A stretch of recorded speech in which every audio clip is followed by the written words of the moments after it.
Hello दोस्तों, आज की क्लास में हम कुछ पर्यायवाची शब्द देखेंगे। तो आइए देखते हैं। पहला शब्द है मेढक। मेढक के पर्यायवाची हम देखेंगे। मेढक के पर्यायवाची हैं दादुर, भेक, वर्षाभू, दरदुर, मंडूक, प्लब और शालू। किसके पर्यायवाची? मेढक के। दादुर, भेक, वर्षाभू, दरदुर, मंडूक, प्लब और शालू। इसमें भेक क्यों कहा गया है इसको? भेक का अर्थ होता है डरपोक या कातर व्यक्ति। तो मेढक कैसा होता है? इसका स्वभाव कैसा होता है? डरने वाला, इसलिए इसको भेक कहा जाता है। अब इसका एक पर्यायवाची है वर्षाभू। वर्षाभू कहते हैं जो वर्षा में उत्पन्न हो या वर्षा में उत्पन्न होने वाले को क्या कहते हैं? वर्षाभू। तो मेढक किसमें उत्पन्न होते हैं? वर्षा में, इसलिए इनका एक नाम वर्षाभू भी है।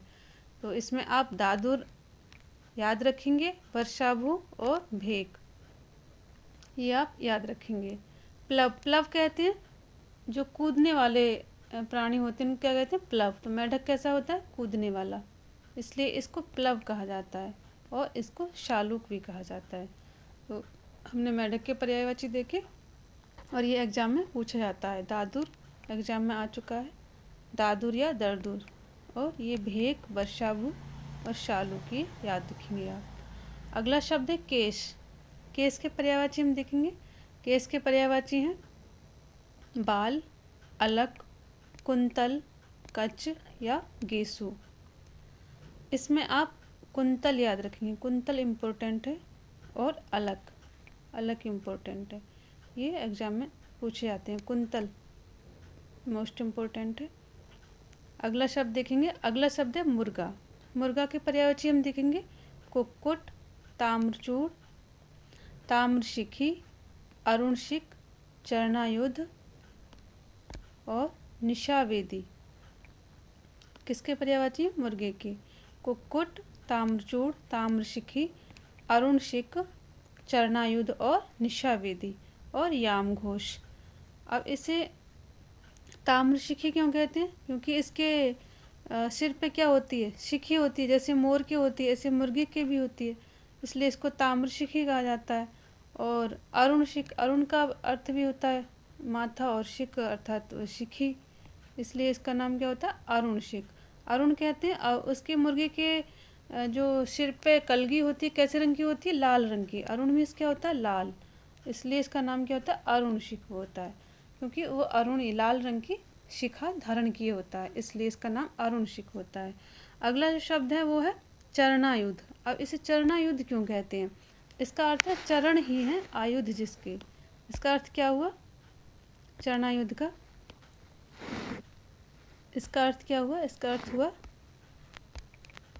चरण ही हों आयुध जिसके। आयुध किसे कहते हैं?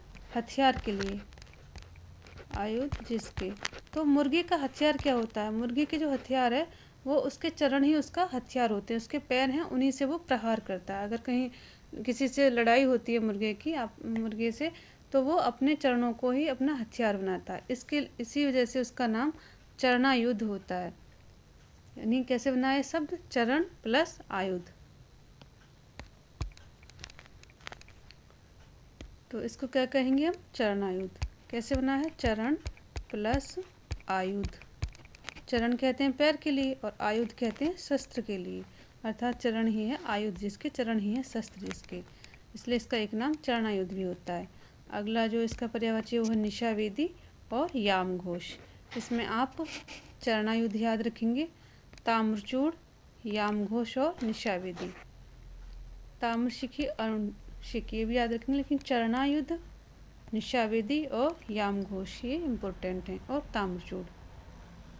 अगला शब्द हम देखते हैं। अगला शब्द है मैना। मैना के पर्यायवाची हम देखेंगे। मैना के पर्यायवाची हैं कलह प्रिया। कलह प्रिया, इसका जो स्वभाव होता है कैसा होता है? लड़ने का, इसलिए इसको क्या कहते हैं? कलह प्रिया भी कहते हैं। कलह प्रिय होती है, मतलब उसको कलह करना अच्छा लगता है, इसलिए इसका नाम क्या होता है? कलह प्रिया। सारिका, सारी, मदना, मदन शलाका, श्यामा, मीना, चित्रनेत्र, इसके नेत्र कैसे होते हैं, देखने में सुंदर होते हैं, इसलिए इसको क्या कहा गया, चित्र नेत्र। और पीत नेत्र, इसके नेत्र कैसे होते हैं, पीले। पीत नेत्र या पीत पाद भी बोला जाता है, क्योंकि इसके पैर भी कैसे होते हैं, पीले होते हैं, इसलिए इसको पीत नेत्र बोला जाता है और पीत पाद भी बोला जाता है। अगला शब्द हम देखेंगे, अगला शब्द है मोर। मोर के पर्यायवाची हम देखेंगे। मोर के पर्यायवाची हैं मयूर, शिखी, केकी, शिव सुतवाहन। अब इसको शिव सुतवाहन क्यों कहा गया है, शिव के सुत कौन है, शिव के जो सुत हैं, सुत अर्थात पुत्र, तो कौन है, कार्तिकेय, गणेशी और कार्तिकेय। तो गणेशी का वाहन तो चूहा है और कार्तिकेय का वाहन क्या है, कार्तिकेय का जो वाहन है वो क्या है, मोर है। तो इसलिए इसको क्या कहा गया है, शिवसुत वाहन। मोर किसका वाहन है, शिवसुत का वाहन है, यानी शिव के पुत्र हैं कार्तिकेय, कार्तिकेय का वाहन कौन है, मोर। तो इसलिए इसका एक नाम शिवसुत वाहन भी है।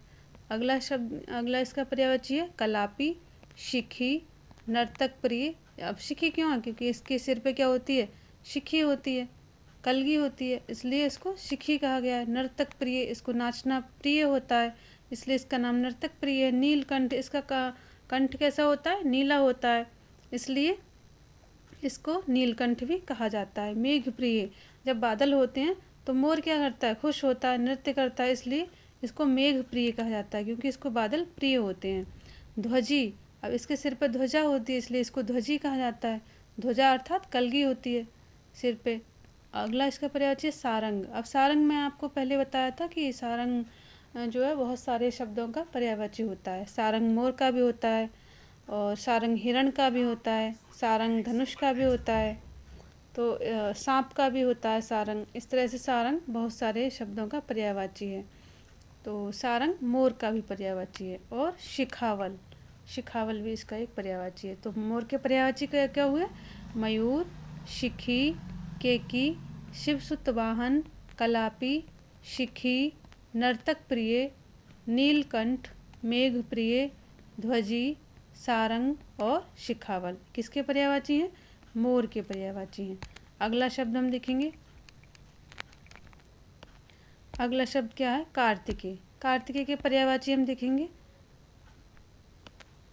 कार्तिकेय के पर्यायवाची हैं षडानन, षडानन, तारकजित, क्रौंचधारण, स्कंद, मुरुगन, कुमार, शिवसुत, अग्निभू, तारकार, मयूर केतु, महासेन और शिखी वाहन। अब देखिए इसमें इनका एक नाम क्या है, षडानन। षड कैसे बनाइए, षड प्लस आनंद से, शब्द कैसे बना है, षड प्लस आनंद, अर्थात षड है आनंद, जिसके आनंद कहते हैं मुंह के लिए। षड अर्थात छः, जिसके छः मुख हों उसको क्या कहेंगे हम, षडानन। आनंद अर्थात मुख और षड कहते हैं छः के लिए। तो जिसके छः मुख होते हैं, छः मुख किसके हैं, कार्तिकेय के। कितने मुँह हैं इनके, छः मुँह, इसलिए इनका एक नाम षडानन है। अब ये शब्द दूसरा शब्द है तारकजित। तारक शब्द कैसे बना, ये तारकासुर से बना है, तारकासुर। तारकासुर को ही यहाँ पे शॉर्टकट में तारक लिख दिया। तारकजित अर्थात तारक को जीतने वाले, तारकासुर को जीतने वाले। कार्तिकेय का युद्ध किससे हुआ था, तारकासुर से हुआ था। जब तारकासुर ने देवताओं पर बहुत अत्याचार करे थे, तो देवताओं ने विनती की कामदेव से कि तुम जाके शिव को प्रसन्न करो और शिव का पार्वती का विवाह कराओ, ताकि उनसे कार्तिकेय का जन्म हो और कार्तिकेय तारकासुर का वध करेंगे। तो तारकासुर, जब कार्तिकेय का जन्म हुआ, कार्तिकेय का तारकासुर से युद्ध हुआ, तो उन्होंने तारकासुर को क्या करा, पराजित कर दिया और उन्होंने तारकासुर को जीत लिया, इसलिए उन्हें क्या कहा जाता है, तारकजित कहा जाता है, तारकासुर को जीतने के कारण। अगला जो शब्द है वो है क्रौंचधारण। अब ये भी इन्हीं से संबंधित है, तारकासुर से। इनका नाम क्रौंचधारण क्यों पड़ा कार्तिकेय का, क्योंकि जो तारकासुर था उन्होंने क्रौंच पर्वत पर इनके जो कार्तिकेय के कौन थे, कार्तिकेय के सेनापति, उनको छुपा रखा था। कहाँ, क्रौंच पर्वत पर। तो कार्तिकेय ने क्रौंच पर्वत को नष्ट कर दिया था और अपने सेनापति को छुड़ा लिया था। किससे, तारकासुर से छुड़ा लिया था। और तारकासुर को भी घायल कर दिया था वहीं पे। तो इसीलिए इनको क्रौंच दारण अर्थात क्रौंच को नष्ट करने वाले इनको कहा जाता है, क्रौंच दारण। क्रौंच क्या था? पर्वत का नाम था। तो कार्तिकेय कितने नाम हुए? षडानन, तारकजित, क्रौंच दारण, स्कंद, मुरुगन। अब मुरुगन इनको तमिल भाषा में इनको कार्तिकेय को मुरुगन कहा जाता है। कुमार, शिवसुत, शिवसुत शिव के पुत्र हैं इसलिए इनका नाम शिवसुत। अग्निभू, कार्तिक का जन्म कैसे मनाया था? अग्नि से माना जाता है इसलिए इनको अग्निभू कहा जाता है। तारकारी, अब ये शब्द भी तारकारी ऐसे बना है, तारक प्लस अरि अर्थात तारक के दुश्मन। अरि कहते हैं दुश्मन के लिए, शत्रु के लिए। तो तारक के अरि हैं जो, तारक के शत्रु हैं जो, तारकारी। तारक अर्थात तारकासुर, तो इसलिए इनका एक नाम तारकारी भी है। अगला इनका जो पर्यायवाची है वह मयूर केतु अर्थात केतु कहते हैं ध्वजा के लिए, मयूर अर्थात मोर। मोर है ध्वजा पर जिनकी, तो कार्तिकेय की ध्वजा पे किसका चिन्ह है? मोर का चिन्ह है, इसलिए मयूर केतु इनका नाम है। अगला जो शब्द है वह महासेन, इनका पर्यायवाची महासेन अर्थात महान है जो सैनिक, महान है जो सेनापति, तो इसलिए इनका एक नाम महासेन रखा गया है। अगला है शिखी वाहन, शिखी कहते हैं मोर के लिए और वाहन अर्थात वाहन, तो कार्तिकेय का वाहन क्या है? मोर, इसलिए इनका एक नाम क्या है? शिखी वाहन। तो कार्तिकेय के पर्यायवाची कौन कौन से हुए? षडानन, तारकजित, क्रौंच दारण, क्रौंच पर्वत को नष्ट करने का इनका नाम क्रौंच दारण पड़ा। स्कंद, मुरुगन, कुमार, शिवसुत, अग्निभू, तारकारी, मयूर केतु, महासेन और शिखी वाहन। कार्तिकेय के पर्यायवाची हमने देखे। अगला शब्द है हनुमान, हनुमान के पर्यायवाची हम देखेंगे। हनुमान के पर्यायवाची हैं कपीश, पवनसुत, आंजनेय, केसरी नंदन, मारुति, पवनपुत्र, अंजनीसुत, महावीर, संकट मोचन, रामदूत, वायुपुत्र, दशग्रीव, दर्पहा, फाल्गुन सखा और बजरंगबली। अब देखिए कपीश अर्थात कपियों के ईश, कपि किसे कहते हैं? बंदर को, तो ये कौन है? सभी कपियों के स्वामी हैं इसलिए इनको कपीश कहा जाता है। पवनसुत, पवन अर्थात हवा, हवा के जो भी पर्यायवाची हैं उसमें अगर सुत हम शब्द जोड़ देते हैं तो हनुमान के पर्यायवाची बन जाएंगे, जैसे पवनसुत, वायुपुत्र और मारुति पुत्र। अब यहाँ पे मारुत किसे कहते हैं? हवा को। वायु किसे कहते हैं? हवा को। पवन किसे कहते हैं? हवा को। और इसमें सुत और पुत्र ये शब्द जुड़े हुए हैं, यहाँ भी ये पवन पुत्र दे रखा है या पवन सुत दे रखा है या वायुपुत्र दे रखा है, सबके अर्थ क्या है? हनुमान। तो कपीश, पवन सुत, आंजनेय, अंजनी के पुत्र थे इसलिए आंजनेय। केसरी नंदन, केसरी के पुत्र थे इसलिए केसरी नंदन। नंदन किसे कहते हैं? पुत्र के लिए। और इनके पिता का नाम केसरी था, माता का नाम अंजनी था, तो आंजनेय। पिता का नाम केसरी था, केसरी नंदन। मारुति, पवन पुत्र। अब मारुत हवा, मारुति हवा के पुत्र, पवन पुत्र। अंजनी सुत, अंजनी के पुत्र। महावीर, महान है जो वीर। संकट मोचन, संकटों का मोचन करने वाले, हरण करने वाले, इसलिए इनका नाम संकट मोचन है। रामदूत, राम के दूत थे ये, राम के दूत बनकर गए थे इसलिए इनको रामदूत भी कहा जाता है। वायुपुत्र, हवा के पुत्र होने के कारण। दशग्रीव, दर्पहा, अब देखिए दशग्रीव किसे कहा था? रावण के लिए। रावण के कितने शीश थे? 10। दशग्रीव, दर्पहा, दर्प कहते हैं अहंकार अर्थात रावण के अहंकार को तोड़ने वाले, इसलिए इनका नाम दशग्रीव दर्पहा भी रखा गया है। अगला जो पर्यायवाची है फाल्गुन सखा। अब देखिए फाल्गुन किसे कहा जाता है? फाल्गुन जो है वो अर्जुन का नाम है। किसका नाम है फाल्गुन? अर्जुन का। अर्जुन का नाम फाल्गुन क्यों रखा गया? क्योंकि इनका जो जन्म हुआ था वो उत्तर फाल्गुनी नक्षत्र में हुआ था अर्जुन का जन्म, इसलिए इनका नाम फाल्गुन रखा गया था। अब इनको फाल्गुन सखा क्यों कहा जाता है? क्योंकि महाभारत के युद्ध में हनुमान जी ने अर्जुन की सहायता की थी, इसलिए इनका एक नाम फाल्गुन सखा है, अर्जुन की सहायता करने के कारण। तो फाल्गुन सखा किसे कहते हैं? हनुमान को। और फाल्गुन किसे कहते हैं? अर्जुन को। फाल्गुन किसका नाम है? अर्जुन का। और फाल्गुन सखा तो हनुमान। अर्थात अर्जुन के सखा, अर्जुन के मित्र। एक शब्द इनका पर्यायवाची है वज्रंगबली। वज्रंगबली अर्थात वज्र जैसे बलशाली, वज्र जैसा बल हो जिनका, या वज्र जैसा अंग हो, अंगों वाले, वज्रंग, वज्र जैसे अंग वाले।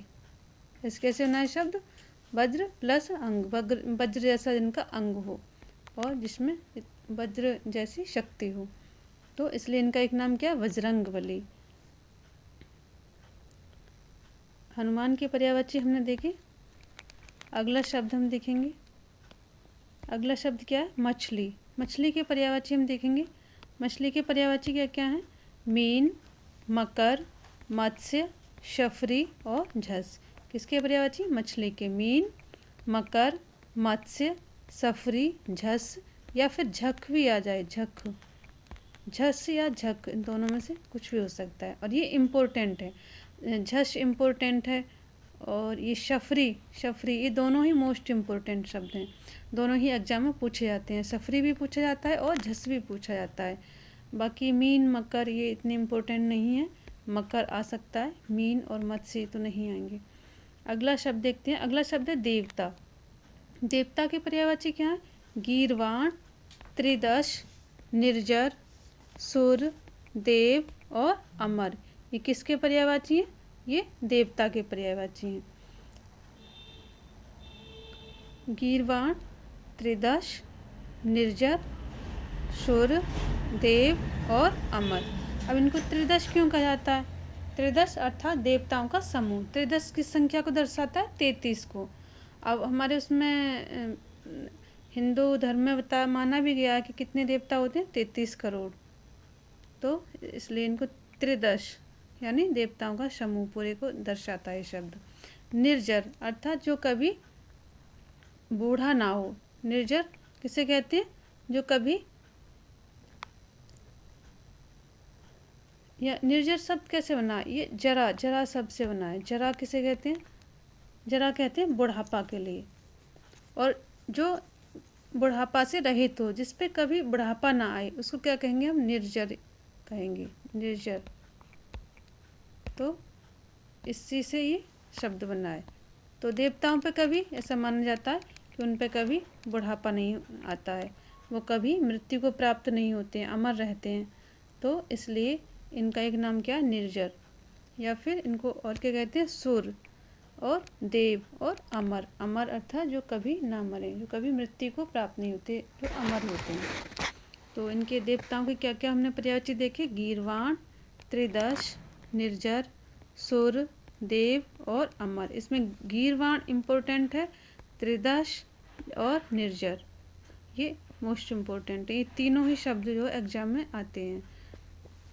अगला शब्द है मोक्ष। मोक्ष के पर्यायवाची हम देखेंगे, मुक्ति, निर्वाण, परम धाम, कैवल्य, परम गति, तथागति और बोधि। अब देखिए यहाँ पे एक शब्द आया है तथागति। अब अगर तथागत शब्द आता है, तथागत, तो तथागत किसे कहते हैं, बुद्ध को कहते हैं। तथागत बुद्ध, तथागति किसे कहते हैं, मोक्ष के लिए। अब बुद्ध को तथागत क्यों कहा गया, क्योंकि उन्होंने मोक्ष प्राप्त कर लिया था, इसलिए उनको तथागत कहा गया। और तथागति किसे कहते हैं, मोक्ष के लिए, बौद्ध धर्म में। अगला शब्द है रात। रात के पर्यायवाची हम देखेंगे। रात के पर्यायवाची हैं रात्रि, निशा, यामिनी, रजनी, शर्वरी, रैन, विभावरी, त्रियामा और क्षणदा। और निशी, यामा, तमी, ये किसके पर्यायवाची है, रात्रि के। निशा, यामिनी, रजनी, शर्वरी, रैन, विभावरी, त्रियामा, क्षणदा, निशी, यामा और तमी। इसमें आप शर्वरी याद रखेंगे, विभावरी याद रखेंगे और त्रियामा और क्षणदा याद रखेंगे, यामा याद रखेंगे, यामा।